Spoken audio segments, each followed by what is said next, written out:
Hello students, lecture number 12 પ્રકરણ 10 તરલના યાંત્રિક ગુણધર્મો. અત્યાર સુધીની ચર્ચામાં આપણે લાસ્ટ લેક્ચરમાં દાખલાઓની ચર્ચા કરેલી અને ફ્લુઇડ ડાયનેમિક્સનો ભાગ આપણો કન્ટિન્યુ છે. હાઇડ્રોડાયનેમિક્સ અથવા ફ્લુઇડ ડાયનેમિક્સ.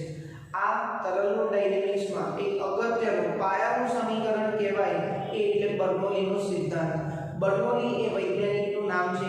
બહુ જ અગત્યનો એ મેથેમેટિશિયન અને ફિઝિસિસ્ટ હતો જેણે મેથેમેટિક્સમાં પણ ઘણા બધા ફોર્મ્યુલા ડિરાઈવ કરેલા છે. એનો આ સમીકરણના ઉપયોગથી ઘણા બધા ક્વેશ્ચન્સનું સોલ્યુશન તરત જ મળી જાય છે અને એટલા માટે ફ્લુઇડ મિકેનિક્સમાં બર્નોલીનું સમીકરણ એક અગત્યની ઓળખ ધરાવે છે. એક્ઝામિનેશન પોઈન્ટ ઓફ વ્યૂ પણ આ ક્વેશ્ચન્સ મોસ્ટ ઇમ્પોર્ટન્ટ છે. ઓકે, તો ધ્યાનમાં રાખજો. આનો ડેરિવેશન અને આની ઉપયોગિતા બેઝ આપણે હજી ઘણા બધા ક્વેશ્ચન સોલ્વ કરીશું. તો બર્નોલીનું સમીકરણ તારવવા માટે આપણે એક આકૃતિ ધ્યાનમાં લઈએ. આકૃતિમાં વહનનળી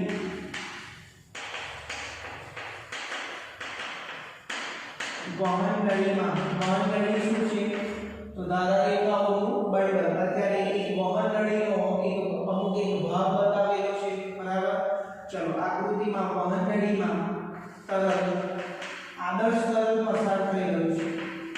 આદર્શ તરલ વહી રહ્યું છે. આદર્શ તરલનો મતલબ તમને ખબર છે, સ્થાયી, અશ્યાત, અદગીય, અચક્રીય વહનને આદર્શ તરલ તરીકે ઓળખવામાં આવે છે. તો વહનનળીમાં આદર્શ તરલ વહી રહ્યું છે. જો વહનનળીના આ એક ધારા રેખા, મધ્યમાં ધારા રેખાની સંદર્ભ સપાટીથી ઊંચાઈ, આ સંદર્ભ સપાટી છે રેફરન્સ લેવલ કહીએ. સંદર્ભ સપાટીથી ઊંચાઈ કેટલી છે? h1 થી h2. તમે જુઓ તો આ જે ભાગ છે નીચે તરફ છે અને આ ભાગ છે ઉપર તરફ છે. આ ભાગના એક ભાગના આડછેદનું ક્ષેત્રફળ a1, બે ભાગના આડછેદનું ક્ષેત્રફળ a2. એક ભાગ પાસે વેગ v1, અહીંયા છે વેગ v2 અને અહીંયા દબાણ છે p1, અહીંયા છે દબાણ છે p2. ચલો, ભાગ 1 પાસે ક્ષેત્રફળ વેગ અને દબાણ અને ભાગ 2 પાસે ક્ષેત્રફળ વેગ અને દબાણ આપણે ચર્ચા કરી. ધ્યાનથી જુઓ, સાતત્યના સમીકરણ પરથી શું કહેવાય? આ આડછેદ નાનો છે તો ત્યાં તરલનો વેગ વધુ હશે, અહીંયા આડછેદ મોટો છે ત્યાં તરલનો વેગ ઓછો હશે. આ સિમ્પલ એક લોજિક થયું. બેઝિકલી આ સિદ્ધાંતની તારવણી તમે 3 સ્ટેપમાં યાદ રાખી શકો કે કાર્ય ઊર્જા પ્રમેય વાપરવાનો છે, બરાબર? તો સમજો કે અહીંયા વેગમાં ફેરફાર છે. પહેલા આખી ચોરી ડિરાઈવ કરતા પહેલા સમજાવી દઉં છું. વેગમાં અહીંયા ફેરફાર થાય છે, અહીંયા ઝડપ ઓછી છે, અહીંયા ઝડપ વધારે છે. તરલની અંદર તરલ વહી રહ્યું છે, બરાબર? આ બિંદુએ તરલ આના કરતા વેગ કેવો છે? અહીંયા ઓછો છે, બરાબર? અહીંયા આડછેદનું ક્ષેત્રફળ વધારે તો અહીંયા વેગ ઓછો છે અને આ જગ્યાએ વેગ વધારે. એટલે વેગમાં ફેરફાર આવે તો ગતિ ઊર્જામાં ફેરફાર આવે. યસ, સ્વાભાવિક વસ્તુ છે. ગતિ ઊર્જા એટલે 1/2 mv². વેગમાં ફેરફાર છે તો ગતિ ઊર્જામાં ફેરફાર આવશે. અને જુઓ, h ઊંચાઈએ m દળનું તરલ રહેલું છે અહીંયા અને અહીંયા h2 ઊંચાઈએ કોઈ m દળનું તરલ રહેલું છે. ઊંચાઈમાં ફેરફાર થાય તો પ્રકરણ નંબર 6 મુજબ શું થાય? ઊંચાઈમાં ફેરફાર થાય તો પ્રકરણ 6 મુજબ સ્થિતિ ઊર્જામાં પણ ફેરફાર થાય.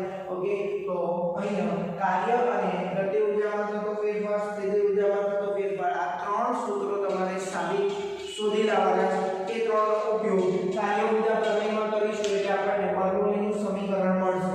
તો આ એક સિમ્પલ કન્સેપ્ટ છે. એકદમ ડિટેલ પૂર્વક જો જૂનો કન્સેપ્ટ ખ્યાલ હશે તો તમને સ્વાભાવિક રીતે શું કરવાનું છે એ ઓટોમેટિક ખ્યાલ આવશે. તો આકૃતિમાં એક વહનનળી છે જેમાં આદર્શ તરલ વહી રહ્યું છે. આ સિદ્ધાંત આદર્શ તરલ માટે સાચો છે, બરાબર? હવે ભાગ 1 પાસે દબાણ p1, આડછેદનું ક્ષેત્રફળ a1 અને વેગ v1 છે, તરલનો વેગ. ભાગ 2 પાસે દબાણ p2, આડછેદનું ક્ષેત્રફળ a2 અને વેગ v2 છે. ભાગ 1 પાસે જે દબાણ છે, ભાગ 1 પાસે દબાણ p1 છે. હવે ધ્યાનથી જુઓ, જે તરલ અંદર ભરેલું છે, એ તરલ એક ભાગ પાસેથી બીજા ભાગ પાસેથી બહાર નીકળે છે. એક ભાગમાં એન્ટર થાય, એક ભાગમાં બહાર નીકળે છે. હવે આખું જે તરલ વહનનળીની અંદર સમાવેલું છે એને એક તંત્ર તરીકે ગણીને આપણે આગળ કાર્ય ઊર્જા પ્રમેયનો ઉપયોગ કરીશું. બળ વડે થતું કાર્ય અને ગતિ ઉર્જામાં થતો ફેરફાર બંને ઇક્વલ હોવા જોઈએ અને અહીંયા ફેરફાર બીજો ઊંચાઈના લીધે પણ થાય છે એટલે સ્થિતિ ઉર્જામાં થતો ફેરફાર. તો પહેલું મારે કાર્ય શોધવું પડશે. તો હું છેડા 1 પાસેનું કાર્ય શોધીશ અને છેડા 2 પાસે. તો ભાગ 1 પાસે તરલ, ભાગ 1 પાસે જે તરલ છે એની પર લાગતું બળ ગુણ્યા સ્થાનાંતર કરીશ. તો ભાગ 1 પાસે રહેલા તરલમાં લાગતું બળ એટલે શું? ક્ષેત્રફળ ગુણ્યા દબાણ F બરાબર પ્રેશર ઇન્ટુ એરિયા. ચલો ભાગ 1 પર દબાણ P1 છે, ક્ષેત્રફળ P1 છે. તો ભાગ 1 પાસે તરલ પર લાગતું બળ આટલું. સ્થાનાંતર કેટલું? તરલનું સ્થાનાંતર કેટલું? ભાગ 1 પાસે તરલનું સ્થાનાંતર. ચલો સ્થાનાંતર કેટલું?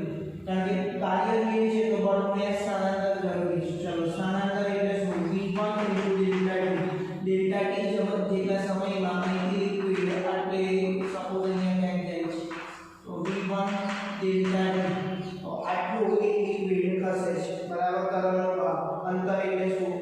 ઝડપ ગુણ્યા સમય. અંતર એટલે ઝડપ ગુણ્યા સમય. તો તરલ જે છેડા 1 પાસે છે એ તરલ પર થતું કાર્ય W1 લઈએ. તરલ પર થતું કાર્ય W1 લો તો W1 એટલે F1 સ્થાનાંતર D1. ચલો આ F1 D1 એટલે બળ ગુણ્યા સ્થાનાંતર લખો તો બી ચાલે. બળ ગુણ્યા સ્થાનાંતર. ચલો બળ કેટલું છે? P1 A1. સ્થાનાંતર કેટલું છે? P1 delta T. Delta T સમયમાં P1 જેટલી ઝડપથી તરલ ખસે છે બરાબર. બીજી એક વાત તમને ખ્યાલ છે આ ચેપ્ટરમાં આપણે ઓલરેડી ડિસ્કસ કરેલું છે. અહીંયા જે તરલ ભરેલું છે એની પર બધી દિશામાં બળ લાગે છે. બધી દિશામાં બળ લાગે. તરલ કે આ તરફ ખસે છે એટલે બળ આ તરફ, દબાણ પણ આ તરફ, બંને એક જ દિશામાં છે એટલે કાર્ય કેવું રહેશે? ધન. આ કાર્ય ધન રહ્યું. તેવી રીતે તરલ પર થતું કાર્ય હવે તરલ વડે બળ વિરુદ્ધ જોજો ધ્યાનથી બળ વિરુદ્ધ થતું કાર્ય કેટલું? W2. તરલ વડે બળ વિરુદ્ધ. કેમ? અહીંયાથી જે લિક્વિડ આ એન્ટર થયું એટલું અહીંયા બહાર આવે છે એટલે એની પર એ ધક્કો એનું સ્થાનાંતર આ તરફ થાય છે બરાબર. પણ એની પર દબાણ અંદરની તરફ લાગે છે કારણ કે અંદરના તંત્ર પર દબાણ લગાડે છે. ઓકે એટલે દબાણ અંદર તરફ જાય એનું સ્થાનાંતર બહાર થાય છે એટલે લખ્યું છે કે તરલ વડે બળ વિરુદ્ધ થતું કાર્ય બરાબર કેટલું થાય? તો આ જેટલું પણ ઋણ નિશાની આવશે. P2 A2 V2 delta T. ચલો V1 ડેલ્ટા T શું હતું યાદ કરો? ભાગ 1 પાસે તરલનું સ્થાનાંતર. એવી જ રીતે V2 ડેલ્ટા T શું છે? ડેલ્ટા T સમયમાં ઝડપ V2 થઈ ગઈ. અહીંયા જે લિક્વિડ બહાર આટલું જે લિક્વિડ છે એ અહીંયા આપણે બતાવીએ છીએ આ બરાબર આટલા ભાગમાં પહોંચશે અહીંયા. આ કેટલું થયું? V2 delta T. Okay V1 delta T અને V2 ડેલ્ટા T નો મતલબ તમને ક્લિયર થવો જોઈએ. સ્થાનાંતર છે આ પણ સ્થાનાંતર છે. આમ બતાવી દીધું સ્થાનાંતર ઝડપ ગુણ્યા v ગુણ્યા સમય. આ પણ સ્થાનાંતર છે. ઓકે તો બહુ સિમ્પલ કેલ્ક્યુલેશન છે. માત્ર અહીંયા ધ્યાન રાખવા જેવી બાબત એ છે કે અહીંયા તરલ પર થતું કાર્ય ધન છે અને તરલ વડે બળ વિરુદ્ધ થતું કાર્ય એ ઋણ છે. શા માટે ઋણ છે? કારણ કે અહીંયા જે બળ લાગે છે અંદર તરફ છે અને વાયુનું સ્થાનાંતર બહાર તરફ થાય છે. ઓકે અને માટે આપણે એ કાર્ય કેવું લીધું હોય તો કાર્ય શોધી રીતે તમને લોજિક બતાવ્યું. કાર્ય શોધવું પડશે પહેલા. કાર્ય શોધી ચલો કુલ કાર્ય કેટલું? બેના સરવાળા કેટલું? તો કુલ કાર્ય W W1 W2 કિંમત ઉપર W ચલો કોમન શું નીકળે છે એ જોઈએ. P1 A1 V1 delta T એટલું કોમન નીકળે છે. ઓકે તો P1 A1 V1 minus P2 A2 V2 અને delta T into delta T. ચલો આગળ લખાય. હવે તમે ધ્યાનથી જુઓ આ A1 V1 ડેલ્ટા T શું છે? ક્ષેત્રફળ ગુણ્યા સ્થાનાંતર જેને કહેવાય આનું ક્ષેત્રફળ કેટલું? નળાકાર જેવો ભાગ કયો? તો આનું ક્ષેત્રફળ આ છે P1 એનું સ્થાનાંતર છે P1 ડેલ્ટા T. એને કદમાં જો તો ફેરફાર લઈ શકાય કારણ કે સ્થાનાંતર ગુણ્યા ક્ષેત્રફળ એટલે કદ. તો હું આને ડેલ્ટા T અંદર રાખીશ અને એને હું કદમાં કન્વર્ટ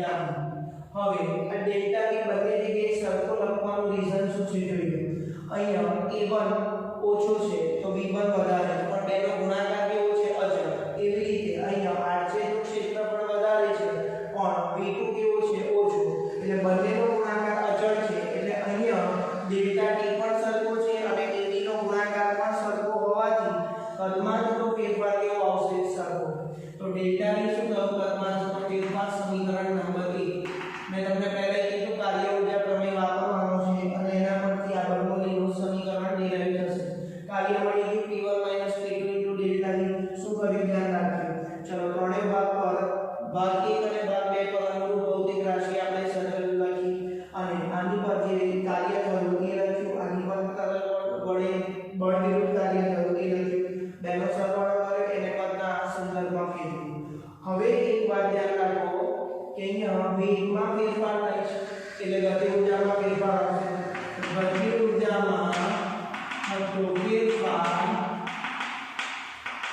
બરાબર k2 k1 અને બે ભાગ પાસે ગતિ ઊર્જા ઊંચાઈ ચલો k2 1/2 m v2 square minus v1 square 1/2 m common કાઢી તો દોડ જેટલું એક કરવો જથ્થો અહીં દાખલ થાય જેટલું જે મળે છે ઓકે 1/2 m એટલે શું દોડ એટલે ઘનતા ગુણ્યા પદમાં થતો ફેરફાર રો ડેલ્ટા ઘનતા એટલે દળ ભાગ્યા પદ તો m કેટલું થાય રો ડેલ્ટા ચલો into v2 square minus v1 square v2 square minus v1 square તો કારણ કે દળ બરાબર ઘનતા ગુણ્યા પદ દળ બરાબર ઘનતા ગુણ્યા પદ પ્રગતિ ઊર્જામાં તો ફેરફાર ડેલ્ટા ની ચેન્જિંગ કાઇનેટિક એનર્જી એ મળી ગયું સમીકરણ નંબર 2 એ તમે બે થઈ ગયા હવે આગળ વધીએ ગતિ ઊર્જામાં તો ફેરફાર મળી ગયો ઊંચાઈમાં પણ તફાવત હોવાને લીધે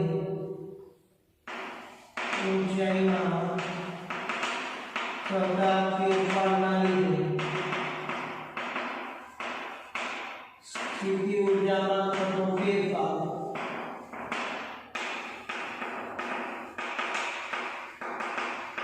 ડેલ્ટા u હોય તો u2 u1 લખાય ડેલ્ટા u એટલે શું ચલો u2 એટલે mg h2 mg h1 આ સમીકરણ પ્રકરણ 6 માં તમે ભણેલા છો ચલો હવે m એટલે શું અહીંયા જે મૂકી એમ ρ delta v g h2 ρ delta v g h1 okay કારણ એ છે કે દળ બરાબર ઘનતા ગુણ્યા પદ દળ બરાબર ઘનતા ગુણ્યા પદ ચલો ઘનતા ગુણ્યા પદમાં તો ફેરફાર શું કોમન નીકળે છે ρ ડેલ્ટા v અને g તો એ કોમન કાઢીશું અને સમીકરણ નંબર આપણે 3 આપીશું ચલો delta u is equal to શું કોમન નીકળ્યું ρ delta v common ρ delta v into g h2 h1 સમીકરણ નંબર 3 કાર્ય ઊર્જા પ્રમેય પરથી શું લખાય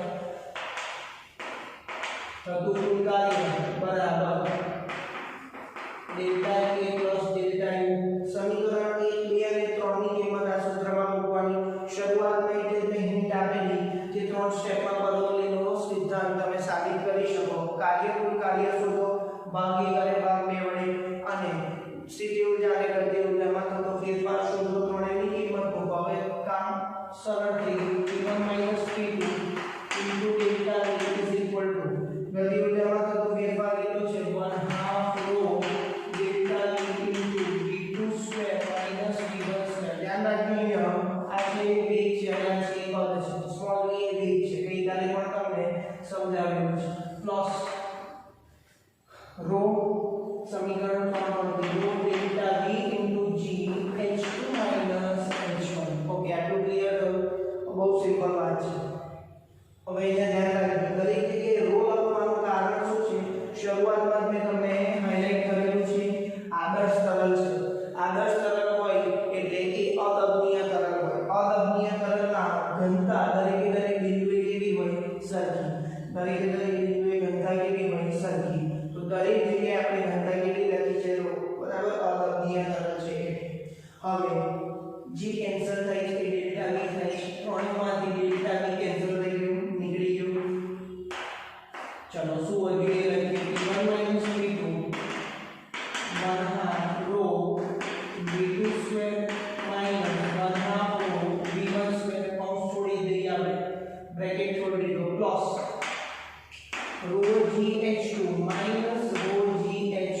હવે સાદુરૂપ આપીએ તો જો આ 1 વાળા પદ નેગેટિવ છે એટલે હું ડાબી બાજુ લઈ જઈશ તો પોઝિટિવ થશે તો p1 plus 1/2 rho p1 square plus rho gh1 equal to p2 આ p2 ને હું જમણી બાજુ લઈ જઈશ બાકીના પદ as it is plus 1/2 rho p2 square plus rho gh2 તો અહીંયા એવું લખાય તો 1 અને અનુરૂપ 2 છે 1 ને અનુરૂપ 2 છે 1 ને અનુરૂપ 2 આવું લખાય p plus 1/2 rho v square plus rho gh બરાબર અચળ આ સમીકરણને બર્નોલીનું સમીકરણ કહેવાય બર્નોલીનું સમીકરણ છે આ સમીકરણ કયું છે બર્નોલીનું સમીકરણ તો બહુ સિમ્પલ એનો ડેરિવેશન છે તમે બે ત્રણ વખત પ્રેક્ટિસ કરશો તો પણ તમને સરળતાથી યાદ રહેશે ફરી એક વખત હું ફટાફટ રિવાઇઝ કરાવી દઉં આકૃતિ કોમન છે જો પાઇપ સમક્ષિતિજ લીધી હોય તો આડી લીધી હોય તો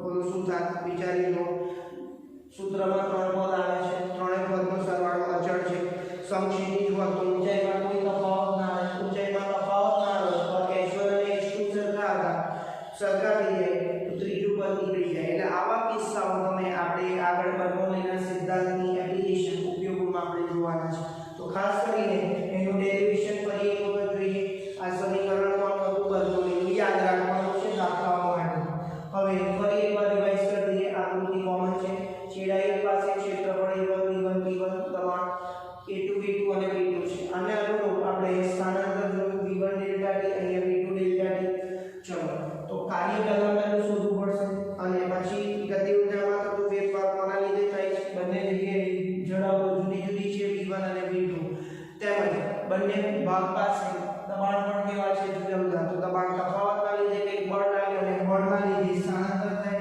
સ્થાનાંતર અને બળના લીધે કાર્ય થાય તો કાર્ય તરલ પર કાર્ય કેટલું તરલ પર થતું કાર્ય ધન છે અને કાર્ય એટલે બળ ગુણ્યા સ્થાનાંતર બળ એટલે દબાણ ગુણ્યા ક્ષેત્રફળ અને સ્થાનાંતર છે v1 ડેલ્ટા t એકદમ બેઝિક સૂત્રનો ઉપયોગ કર્યો અહીંયા કાર્ય ગુણ કેમ આવ્યું છે કારણ કે બળ અને સ્થાનાંતર પરસ્પર વિરુદ્ધ દિશા છે સ્થાનાંતર બહાર તરફ છે બળ અંદર તરફ લાગે છે તંત્ર પર આ અંદર રહેલા તરફ પર ઓકે એટલે બંને વિરુદ્ધ હોવાથી ઋણ દિશાની મૂકી બેનો સરવાળો કર્યો સાદુરૂપ આપ્યું સમીકરણ નંબર 1 જેમાં ડેલ્ટા v એ શું છે કદમાં થતો ફેરફાર આટલા ડેલ્ટા t જેટલા સમયમાં v1 જેટલા વેગથી જો તરલ સ્થાનાંતર કરે તો ક્ષેત્રફળ આ e1 અને આ થયું સ્થાનાંતર ક્ષેત્રફળ ગુણ્યા સ્થાનાંતર એટલે કદ કહેવાય તો ડેલ્ટા v એ કદ થયું ત્યારબાદ આપણે ગતિ ઊર્જામાં થતો ફેરફાર શોધવાનો છે ડેલ્ટા v પછી સ્થિતિ ઊર્જામાં થતો ફેરફાર શોધવાનો ડેલ્ટા v બેઝિક સૂત્રો પરથી તેમાં કદ બરાબર ઘનતા ગુણ્યા કદ ફરી વાપર્યું રો સામાન્ય લખ્યું છે અલંબનીય તરંગ હોવાથી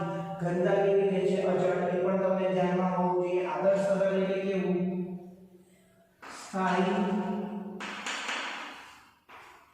અલંબનીય અચક્રીય અને અશ્યામ તમે ડિટેલપૂર્વક લખવું હોય તો આવું પણ લખી શકો આદર્શ તરંગ કોને કહેવાય તો જે તરંગ સ્થાયી અલંબનીય અચક્રીય અને અશ્યામ હોય એવા પ્રકારના આદર્શ તરંગ તરીકે લઈ શકાય ઓલો અલંબનીય તરંગ છે તો દરેક બિંદુએ તરંગની ઘનતા કેવી હશે સરખી માટે અહીંયા રો લખેલું છે રો1 રો2 લખ્યા નથી એ પણ તમને ક્લિયર હોવું જોઈએ હવે ફાઇનલ આપણે શું કર્યું ત્રણેયનો સરવાળો કાર્ય ઊર્જા પ્રમેય w ગતિ ઊર્જામાં થતો ફેરફાર પ્લસ સ્થિતિ ઊર્જામાં થતો ફેરફાર અહીંયા રેફરન્સ તરીકે લખી શકાય એ સમીકરણ 1 છે અને 3 પરથી ત્રણેયની કિંમતો w માં મૂકી દો એટલે તમે સાદું આપશો તો એક બાજુ 1 વાળા પદ આવશે બીજી બાજુ 2 વાળા પદ આવશે જેમ કે ચાલે a1 b1 a2 a2 હતું તો a1 ab બરાબર અચળ લખાય એવી રીતે અહીં આપણે લખી શકીએ t + 1/2 v square plus rho gh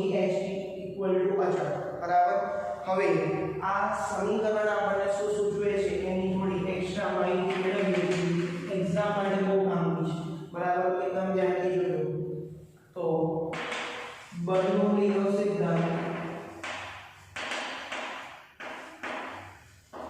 ઊર્જા સંરક્ષણ પર આધારિત છે ઊર્જા સંરક્ષણ પર આધારિત છે ઊર્જાનો નાશ થતો નથી કે નવી ઊર્જા ઉત્પન્ન થતી નથી એટલે કોઈ તમને પૂછે તો બે થિયરી થઈ સાતત્યનું સમીકરણ એ દળ સંરક્ષણના સિદ્ધાંત પર કામ કરે અને બર્નોલીનું સમીકરણ કયા સિદ્ધાંત પર કામ કરે છે? ઊર્જા સંરક્ષણનો નિયમ, બરાબર. ઊર્જા સંરક્ષણના નિયમના આધારે આપણે આ એક સૂત્ર લાવીએ. હજી આ સૂત્રને થોડું મોડિફાઈ કરીએ. વધારે ઊર્જાના સંદર્ભમાં એકમ કદ દીઠ ઊર્જા સૂચવે છે. બહુ અગત્યનું છે. ટ્વેલ્થ સ્ટાન્ડર્ડમાં પણ આવી ભૌતિક રાશિ તમે ભણવાના છો. આ છે તમારું, એ તમને ક્લિયર થઈ ગયું. ચલો, બર્નોલીનો સિદ્ધાંત ઊર્જા સંરક્ષણ પર આધારિત છે, બરાબર. હવે ધ્યાનથી જોજો. આ થયું દબાણ, પીછે દબાણ 1/2 ρ v સ્ક્વેર ને હું આવું લખી શકું 1/2 mv સ્ક્વેર ભાગ્યા કદ. એકમ કદ દીઠ ગતિ ઊર્જા કહેવાય. એકમ કદ દીઠ ગતિ ઊર્જા કહેવાય. હા, કહેવાય. ચલો, m/v ને શું કહેવાય? v. m/v ને શું કહેવાય? ρ. m/v ને શું કહેવાય? ρ. તો એકમ કદ દીઠ ગતિ ઊર્જા છે. આ પાછું બતાવે છે એકમ કદ દીઠ ગતિ ઊર્જા. તેવી જ રીતે ત્રીજું પદ જે છે ρgh. ચલો, ρ એટલે શું લખાય? અહીંયા mgh/v. એકમ કદ દીઠ સ્થિતિ ઊર્જા. કારણ કે ઉપરનું પદ સ્થિતિ ઊર્જા, આ છે સ્થિતિ ઊર્જા અને છેદમાં છે કદ. જ્યારે છેદમાં આવતી ભૌતિક રાશિ પરથી વ્યાખ્યા આપી હોય તો છેદને એકમ લઈએ છીએ. તો એકમ કદ દીઠ સ્થિતિ ઊર્જા, એકમ કદ દીઠ ગતિ ઊર્જા.